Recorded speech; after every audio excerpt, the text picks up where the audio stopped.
January, January, February, February,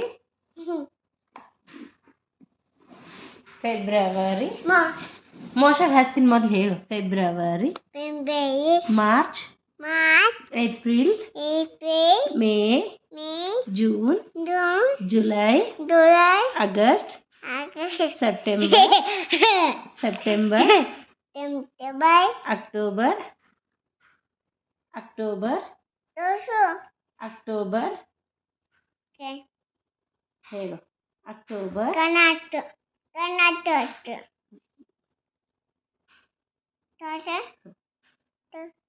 October, October, November, November, December. December, Sunday, Sunday, Monday, Monday, Tuesday, Tuesday, Wednesday, Wednesday, Thursday, Thursday, Friday, Friday, Saturday. Doctor, ಸೋಮವಾರ, Doctor, ಸೋಮವಾರ,